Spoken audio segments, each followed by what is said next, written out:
Welcome to S4 TV. బులెటిన్లో ముందుగా headlines.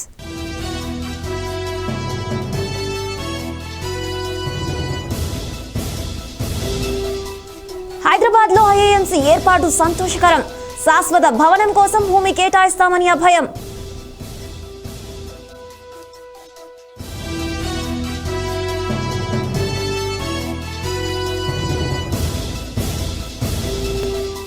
వరదల్లో సర్కార్ నిర్లక్ష్యం స్పష్టమైందన్న చంద్రబాబు. తప్పుడు ప్రచారం చేస్తున్నారని మంత్రి అనిల్ ధ్వజం.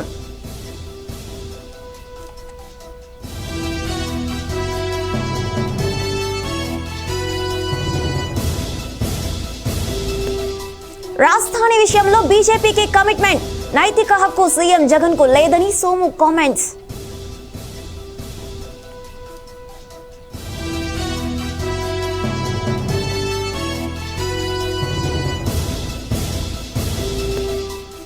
ఉత్తరాఖండ్ లో కోట్లాది విలువైన ప్రాజెక్టులు ప్రారంభం.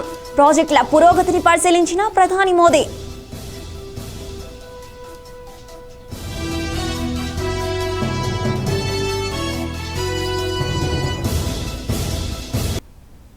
ఏళ్ల తరబడి అపష్కృతంగా పెండింగ్ లో ఉన్న విదేశీ కేసుల విచారణ కోసం హైదరాబాద్ లో ఇంటర్నేషనల్ ఆర్బిట్రేషన్ మీడియేషన్ కేంద్రాన్ని ఏర్పాటు చేయడం సంతోషకరమన్నారు తెలంగాణ సీఎం కేసీఆర్. ఆలస్యంగానైనా ఏర్పాటు చేశారని అందుకు సీజేఐ జస్టిస్ ఎన్వి రమణకు ధన్యవాదాలు అన్నారు ఆయన. ఇవాళ హైదరాబాద్ లో నిర్వహించిన ఐఏఏఎంసీ సదస్సులో సీఎం కేసీఆర్ పాల్గొన్నారు. ఐటీ రంగం ఇతర మౌలిక వస్తువుల దృష్ట్యా ఆర్బిట్రేషన్ సెంటర్ ను హైదరాబాద్ లో ఏర్పాటు చేయడం మంచి నిర్ణయమని ఆయన చెప్పుకొచ్చారు. దేశంలోని వివిధ నగరాలతో పాటు ప్రపంచానికి హైదరాబాద్ నుంచి మంచి కనెక్టివిటీ ఉందన్నారు. We should be happy that it is coming up now and in Hyderabad. Hyderabad is a very appropriate choice given its thriving IT and industrial sectors and best quality supporting infrastructure like airport and hotels. And our central location and excellent connectivity with the rest of the country and the world, Hyderabad has emerged as a global city in the recent past. The presence of several global Fortune 500 companies in Hyderabad is the testimony to it. Hyderabad is a multicultural, multilingual city for centuries. Further, with its moderate climate, Hyderabad is the best option to locate this center. I once again thank the Honorable Chief Justice of India, Sri N.V. Ramana Garu, for selecting Hyderabad to locate the International Arbitration and Mediation Center. I am aware that sometimes, due to various reasons beyond control, companies do end up facing contractual disputes and other forms of litigation with their suppliers, customers or partners. Sometimes even the central and state governments become a party to such litigations.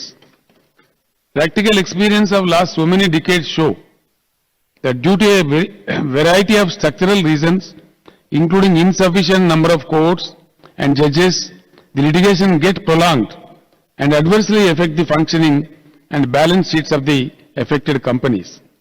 The alternate dispute resolution mechanism that the proposed arbitration and mediation center provides would be of tremendous value to the industries and business in India.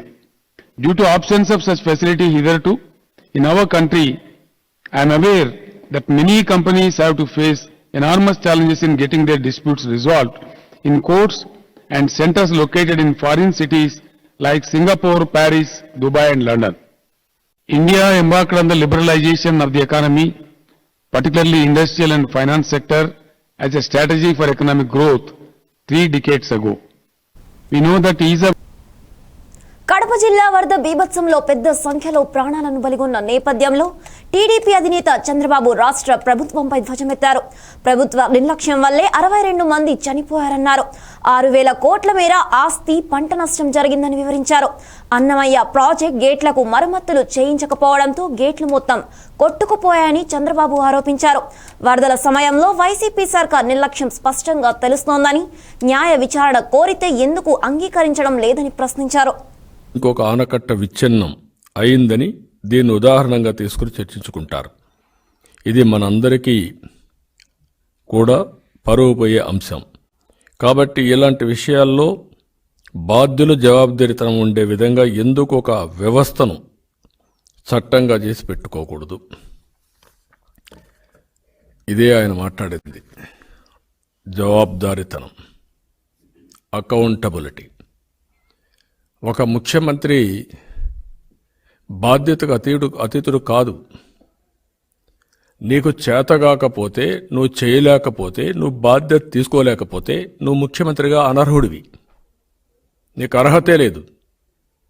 ప్రజలు ఓట్లేసింది ప్రజల ప్రాణాలు తీయడానికి కాదు, ఆస్తుల్ని బలిపెట్టడానికి కాదు, ప్రజల ఆస్తుల్ని ప్రాణాలని కాపాడడానికి మీకు ఓట్లేశారు, ఆశగా ఓట్లేశారు. అవసరమైతే ఎప్పుడైనా సీట్లని గెలిపించారు. తెలుసో తెలియకో ఓట్లేసిన పాపానికి వాళ్ళ ప్రాణాలే బలుకుంటావా నువ్వు? నేను అడుగుతున్నా దీనికి సమాధానం చెప్పమని ముఖ్యమంత్రిని. ఈరోజు మనం ఇక్కడ చూస్తే 18వ తారీఖున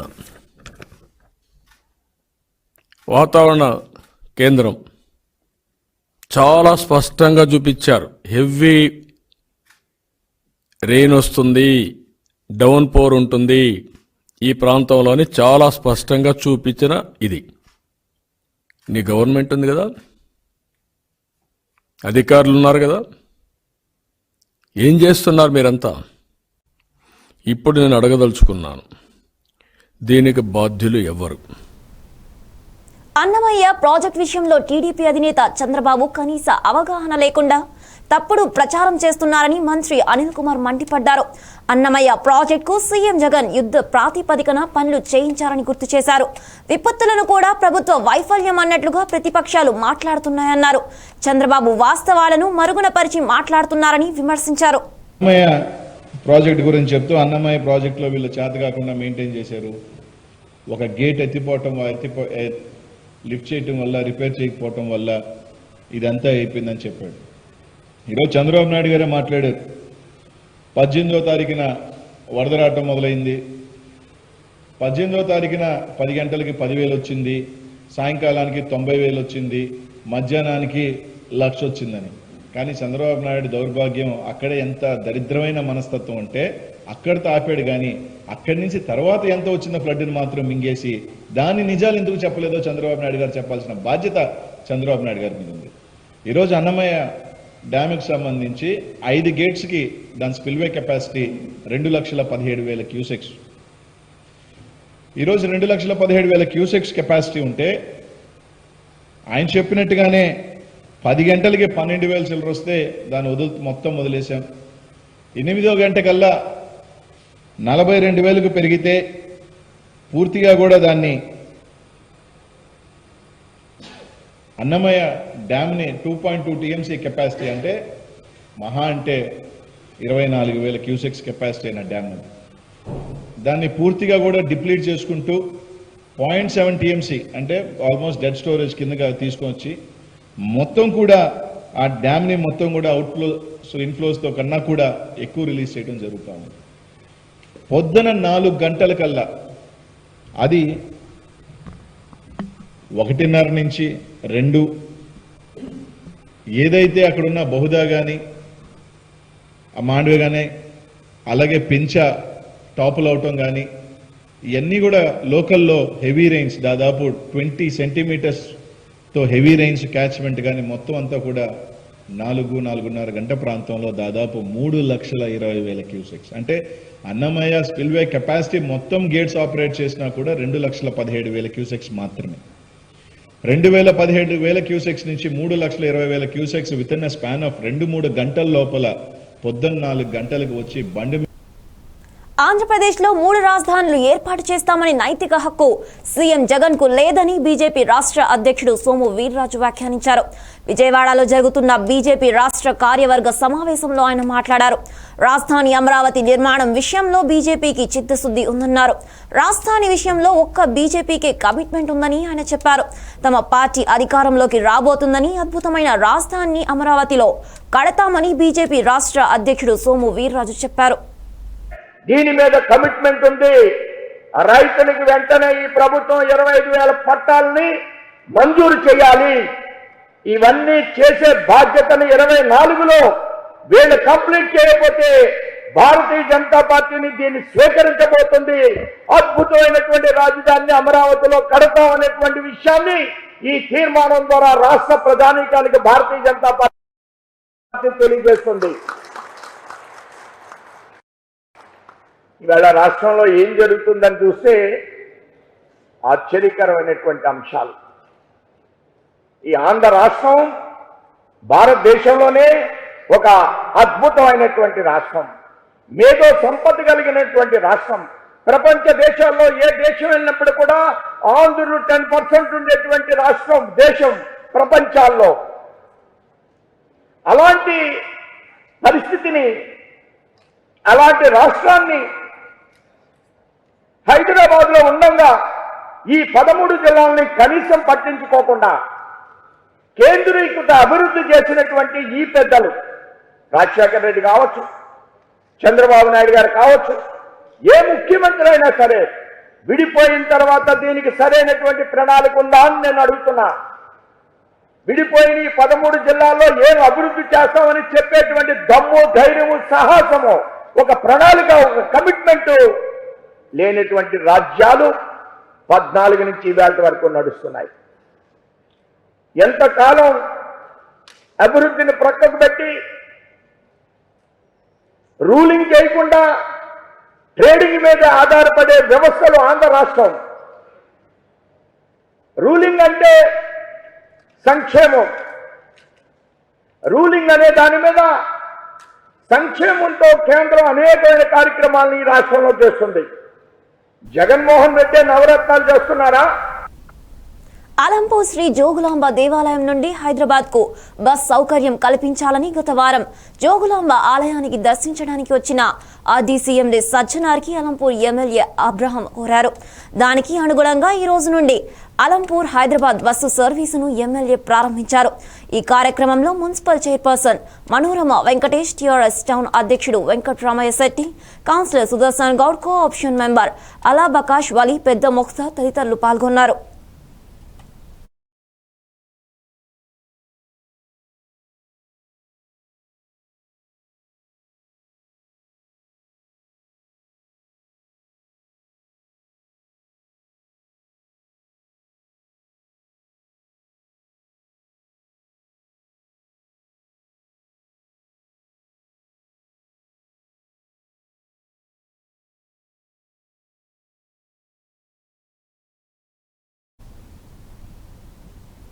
సీనియర్ రాజకీయవేత్త, ఉమ్మడి ఆంధ్రప్రదేశ్ మాజీ ముఖ్యమంత్రి కొణిజేటి రోసయ్య కన్నుమూశారు. ఆయన వయసు 89 సంవత్సరాలు. 4 జూలై 1933న గుంటూరు జిల్లా వేమూరులో రోసయ్య జన్మించారు. ఉదయం బీపీ ఒక్కసారిగా తగ్గిపోవడంతో కుప్పకూలిన ఆయన్ను కుటుంబ సభ్యులు వెంటనే హైదరాబాద్ బంజారాహిల్స్లోని స్టార్ ఆసుపత్రికి తరలిస్తుండగా మార్గ మధ్యంలోనే కన్నుమూశారు. స్టార్ ఆసుపత్రి నుంచి అంబులెన్స్లో రోసయ్య పార్థివ దేహాన్ని అమీర్పేటలోని ఆయన నివాసానికి తీసుకువెళ్లారు.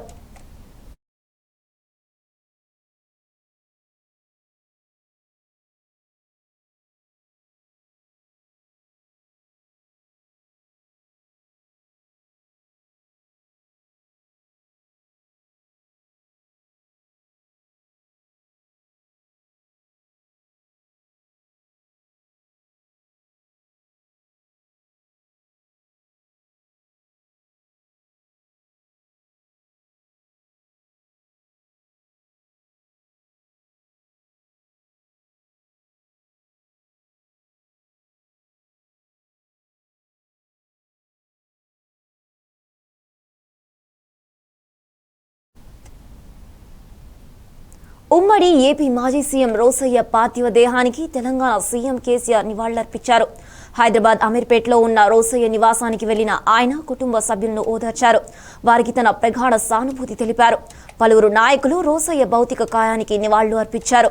2 తెలుగు రాష్ట్రాలు 3 రోజుల పాటు సంతాప దినాలుగా ప్రకటించాయి. ఆదివారం మధ్యాహ్నం రోసయ్య భౌతిక కాయానికి ప్రభుత్వ లాంఛనాలతో అంత్యక్రియలు జరగనున్నాయి. 15 సార్లు శాసనసభలో బడ్జెట్ ప్రవేశపెట్టిన మహనీయుడు రోసయ్య గారు. ఈ రాష్ట్రానికి సమైక్య రాష్ట్రంలో 14 నెలల పాటు ముఖ్యమంత్రిగా వ్యవహరించినటువంటి మహనీయుడు రోసయ్య గారు. వారు తమిళనాడు గవర్నర్గా రిటైర్డ్ అవ్వడం జరిగింది. 2004 నుంచి 2014 వరకు శాసనసభలో వారితో గడిపేటువంటి భాగ్యం కలిగింది. నాకు తెలిసినంత వరకు ఆయన పర్సనల్గా అభవిక్త రాష్ట్రంలో ఆయన తిరగని మండల కేంద్రం అంటూ లేదు. అటువంటి విస్తృతమైన పరిచయాలు, అటువంటి విస్తృతమైన సమాజ సేవ, ఒక రాజకీయంగానే కాకుండా ఆయన సామాజిక సేవలో కూడా ఎంతో ముందుండేవారు. రాష్ట్రాన్ని అభివృద్ధి పదంలోకి తీసుకెళ్ళడానికి ఆయన చివరి క్షణం వరకు ఆయన అనారోగ్యంలో ఉన్నప్పుడు కూడా రాష్ట్రాలలో ఏం జరుగుతూ ఉన్నాయి, 2 రాష్ట్రాలుగా విడిపోయిన తర్వాత కూడా ఏం జరుగుతూ ఉన్నాయని ఎప్పుడు వాటి గురించి ఆరాటపడుతూ ఉండేవారు. రాజశేఖర రెడ్డి గారు అంటే ఆయనకు ఒక పితృభావంతో కూడిన ఆంధ్రప్రదేశ్ రాష్ట్ర మాజీ ముఖ్యమంత్రి గారు, రాష్ట్ర రాజకీయాల్లో తనదైన శైలిలో ఒక ప్రత్యేకతను చాటుకున్న సీనియర్ నాయకులు గౌరవనీయులు రోషయ్య గారు మృతి చెందడం చాలా దురదృష్టకరం, బాధాకరం. వారి ఆత్మకు శాంతి చేకూరాలని వారి కుటుంబ సభ్యులందరికీ ప్రగాఢమైనటువంటి సానుభూతిని తెలియజేస్తా ఉన్నాం. రోషయ్య గారితో నాకు కూడా చాలా దగ్గరి అనుబంధమే ఉండేది. రాజకీయాల్లో మరి ముఖ్యంగా తెలుగు రాష్ట్రాల్లో చూసినప్పుడు రోషయ్య గారితో చాలామందికి కూడా దగ్గరి అనుబంధం ఉంటుంది. బహుశా దేశ చరిత్రలోనే 15 సార్లు ఒక రాష్ట్ర శాసనసభలో బడ్జెట్ ప్రవేశపెట్టినటువంటి ప్రత్యేకత రోషయ్య గారికే దక్కుతుంది. రోషయ్య గారితో పిసిసి ప్రెసిడెంట్గా వారు ప్రదేశ్ కాంగ్రెస్ కమిటీ అధ్యక్షుడిగా పనిచేసినప్పుడు నేను చిత్తూరు జిల్లా కాంగ్రెస్ అధ్యక్షుడిగా పనిచేశాను. ఆ తర్వాత వారు ముఖ్యమంత్రి అయిన తర్వాత వారి కేబినెట్లో కూడా నేను మంత్రిగా పనిచేశాను. విద్యాశాఖ మంత్రి సబితా ఇంద్రారెడ్డి ఎమ్మెల్యే డాక్టర్ మెతుకు ఆనంద్ వికారాబాద్ జిల్లాలో పర్యటించారు. ఇంటింటికి తిరుగుతూ వ్యాక్సిన్ వేసుకోవాలని, మాస్క్ తప్పనిసరిగా ధరించాలని ప్రజలను కోరారు. వ్యాక్సిన్ తీసుకుని వ్యక్తిని గుర్తించి స్వయాన ఎమ్మెల్యే డాక్టర్ మెతుకు ఆనంద్ టీకా వేశారు. కోవిడ్ వలన పొంచి ఉన్న ప్రమాదం గురించి కాలనీ వాసులకు అవగాహన కల్పించారు. ఈ పర్యటనలో జిల్లా కలెక్టర్ నిఖిల, మున్సిపల్ చైర్పర్సన్ మంజుల రమేష్ తదితరులు పాల్గొన్నారు.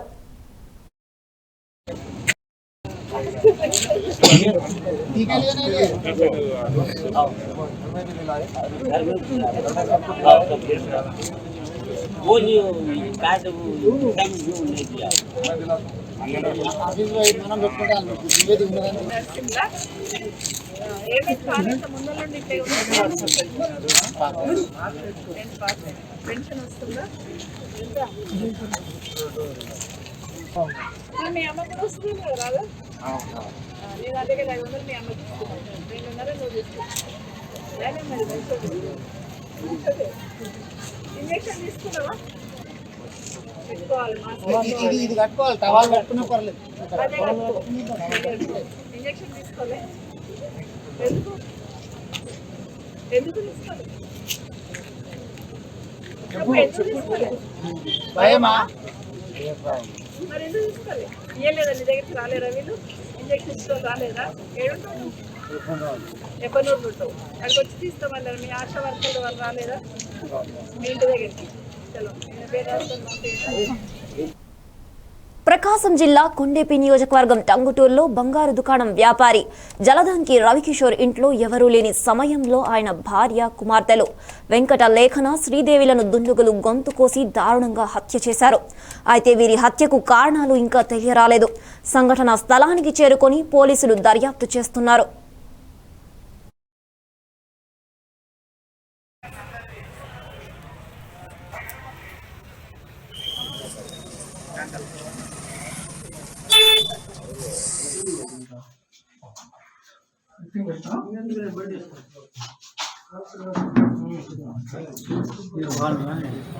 నేను 8:35 వచ్చానండి. కరెక్ట్ గా వచ్చేళ్ళకి ఆయన జలదంకి రవి కిందకు వచ్చేస్తున్నాడు.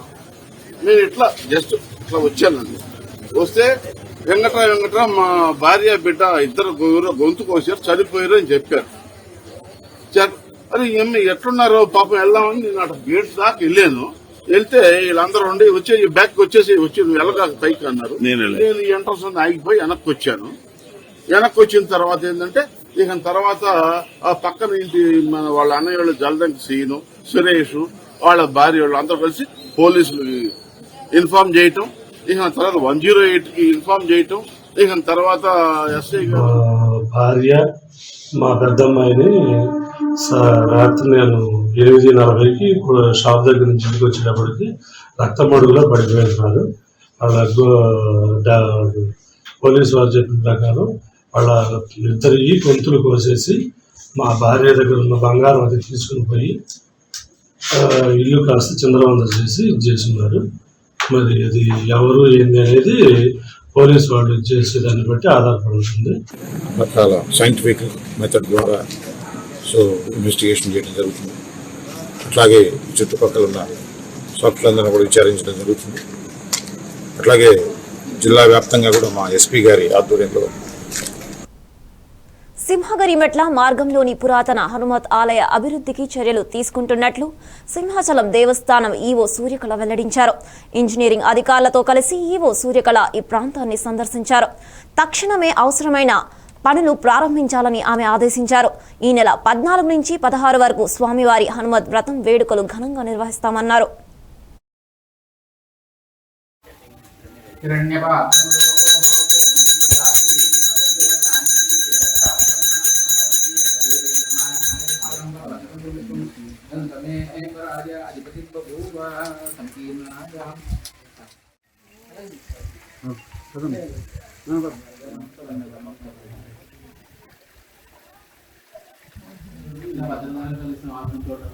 ధైర్యము అభయము అధికార ప్రాప్తి కలుగుతాయి. అలాగే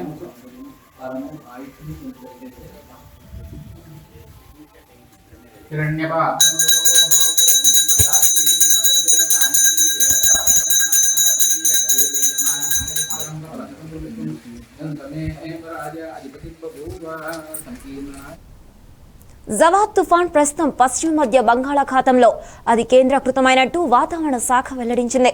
ప్రస్తుతం విశాఖపట్నానికి ఈశాన్య 210 కిలోమీటర్లు, ఒడిశాలోని పూరికి నైరుతిన 410 కిలోమీటర్లు, పారాదీప్కు నైరుతి దిక్కున 490 కిలోమీటర్ల దూరంలో ఉందని చెప్పింది. రాబోయే 12 గంటల్లో పూరి తీరానికి చేరి తీవ్రమైన వాయుగుండంగా బలహీనపడే అవకాశాలున్నట్టు అధికారులు చెబుతున్నారు. ఈ నేపథ్యంలో భారీ నుంచి అతి భారీ వర్షాలు కురిసే అవకాశం ఉందన్నారు. జవాద్ మరింత బలహీనపడుతూ ఉత్తర ఈశాన్య దిశగా పశ్చిమ బెంగాల్ వైపు పయనించే అవకాశాలున్నాయని అధికారులు తెలిపారు.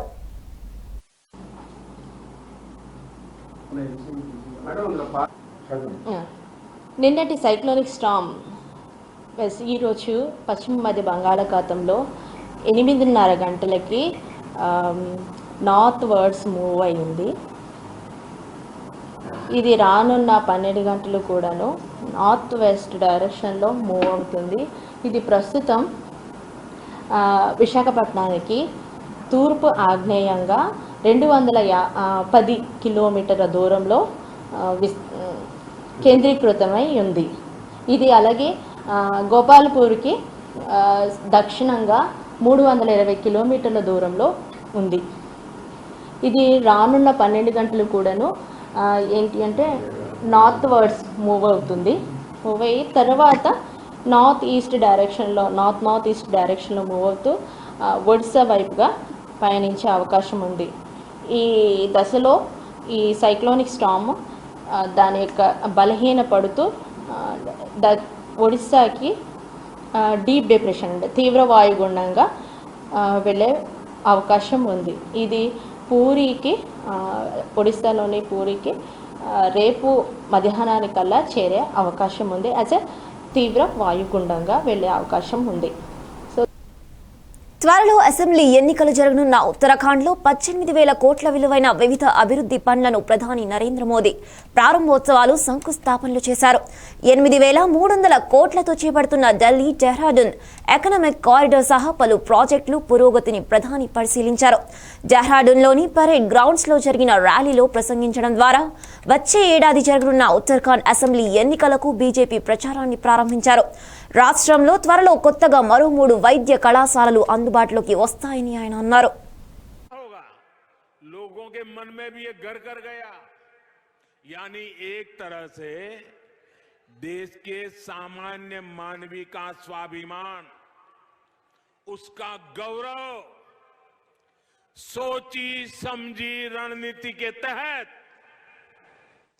कुचल दिया गया, उसे आश्रित बना दिया गया. और दुखद ये कि ये सब करते रहे और कभी ప్రపంచాన్ని చుట్టేసిన ఒమిక్రాన్ భారత్లో కూడా ప్రవేశించింది. కర్ణాటకలో 2 ఒమిక్రాన్ కేసులు వెలుగు చూసినట్లు కేంద్ర ఆరోగ్య శాఖ ప్రకటించింది. తాజాగా శనివారం మరో ఒమిక్రాన్ కేసును గుర్తించారు. గుజరాత్ జామ్నగర్కు చెందిన వ్యక్తిలో ఒమిక్రాన్ వేరియంట్ను గుర్తించినట్లు ఆ రాష్ట్ర వైద్య అధికారులు తెలిపారు. ఇతడు కొన్ని రోజుల క్రితమే జింబాబ్వే నుంచి గుజరాత్ వచ్చినట్లు తెలిసిందే.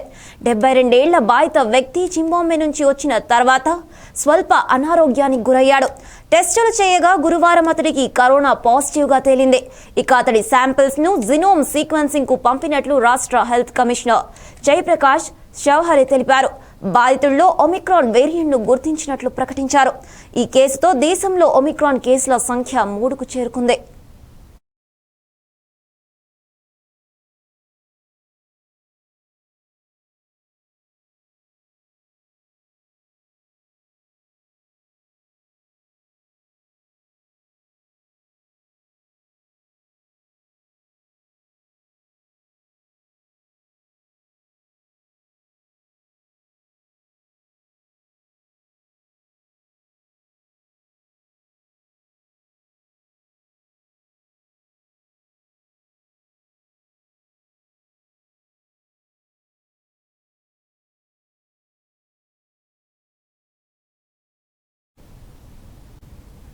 బులెటిన్ ముగించే ముందు మరోసారి హెడ్లైన్స్.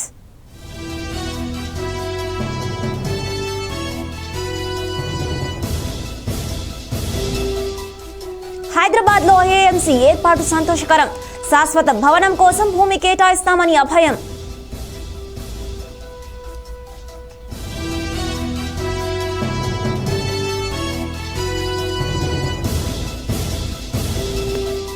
వరదల్లో సర్కార్ నిర్లక్ష్యం స్పష్టమన్న చంద్రబాబు. తప్పుడు ప్రచారం చేస్తున్నారని మంత్రి అనిల్ ధ్వజం.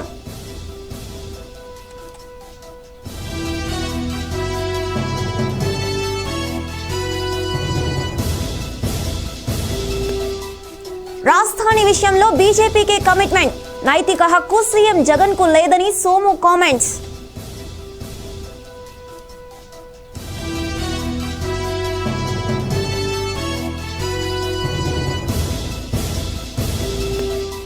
ఉత్తరాఖండ్లో కోట్లాది విలువైన ప్రాజెక్టులు ప్రారంభం. ప్రాజెక్టుల పురోగతిని పరిశీలించిన ప్రధాని మోదీ.